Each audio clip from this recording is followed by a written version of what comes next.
আমাদের সবার মনে একটা প্রশ্ন থাকতেই পারে, ওসি মানে অফিসার ইনচার্জ আর আর্মির মেজর, এদের ভিতর কে বেশি পাওয়ারফুল, কার কাছে আছে বেশি ক্ষমতা, কে চাইলে যে কোনো বড় পদক্ষেপ নিতে পারেন মুহূর্তে, কার পদে আসতে কতটুকু যোগ্যতা লাগে, আর যদি একটা সরকারি অনুষ্ঠানে দুজনকে একসাথে আমন্ত্রণ করা হয় তাহলে কাকে বেশি গুরুত্ব দেওয়া হবে, ওসি অর্থাৎ অফিসার ইনচার্জকে নাকি একজন আর্মির মেজরকে?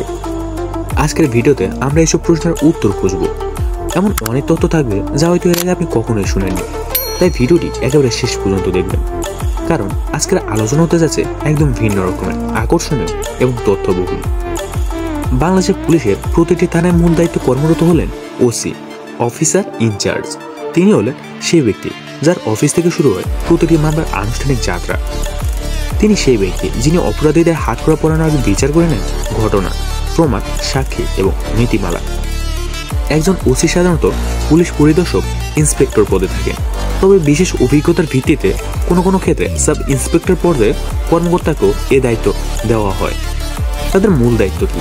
থানার সম্পূর্ণ প্রশাসনে দায়িত্ব পালন করা, অভিযোগ গ্রহণ করা এবং আইনগতভাবে পর্যালোচনা করা, মামলার রেজিস্ট্রেশন ও তদন্ত পর্যবেক্ষণ এলাকায় আইন শৃঙ্খলা রক্ষা করা, বিশেষ অভিযান পরিচালনা, টহল মোতায়েন, ওয়ারেন্ট তামিল এবং স্থানীয় সমস্যায় ম্যাজিস্ট্রেটের সঙ্গে সমন্বয় করে কাজ করা।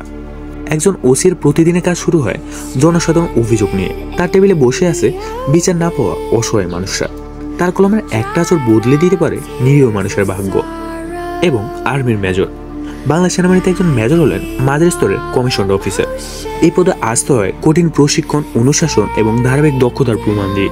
তিনি সরাসরি একজন কমান্ডার, প্লাটুন বা কোম্পানির দায়িত্বে থাকেন।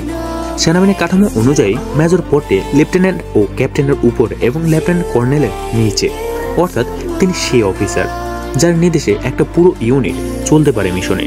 তার মূল দায়িত্ব হল প্রশিক্ষণ, অপারেশন, লজিস্টিক ও কৌশলগত পরিকল্পনা, অধীনস্থ অফিসার ও সৈনিকের মানসিকতা ও শারীরিক প্রস্তুতি নিশ্চিত করা, মাঠ পর্যায়ে অপারেশন পরিচালনা, সীমান্ত যুদ্ধের প্রস্তুতি, জাতিসংঘ শান্তিরক্ষা মিশনে প্রধান নেতৃত্ব দেন তিনি।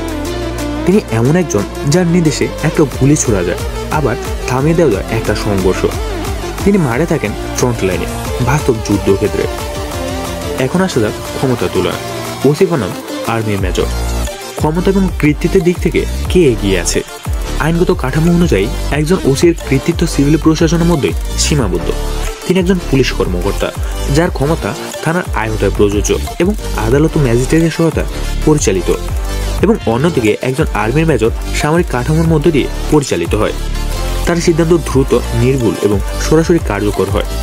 এবং এবার আসা যাক একটা গুরুত্বপূর্ণ টপিক। এই দুজনকে যদি একসাথে কোনো সরকারি অনুষ্ঠানে নিমন্ত্রণ করা হয় বা আমন্ত্রণ করা হয় তাহলে কাকে বেশি গুরুত্ব দেওয়া হবে?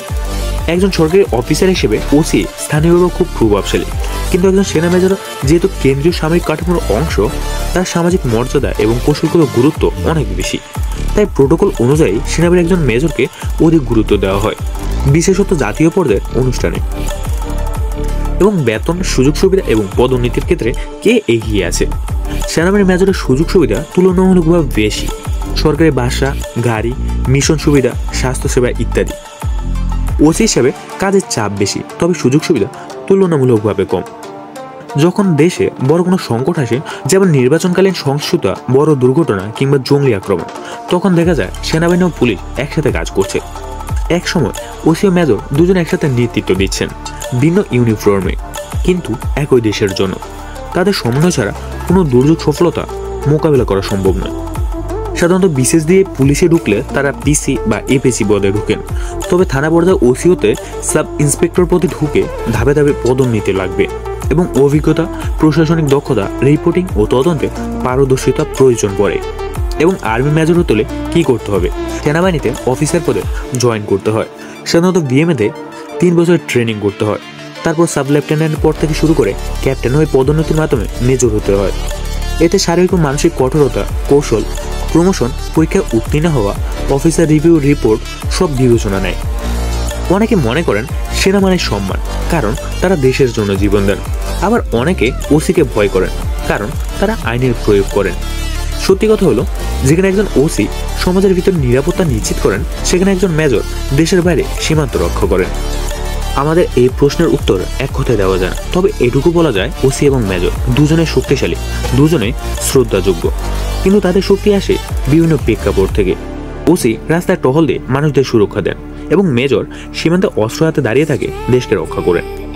তাদের মূল দায়িত্ব আলাদা, কাজ আলাদা, কিন্তু লক্ষ্য একটাই, দেশের জনগণের সার্বভৌম রক্ষা করা।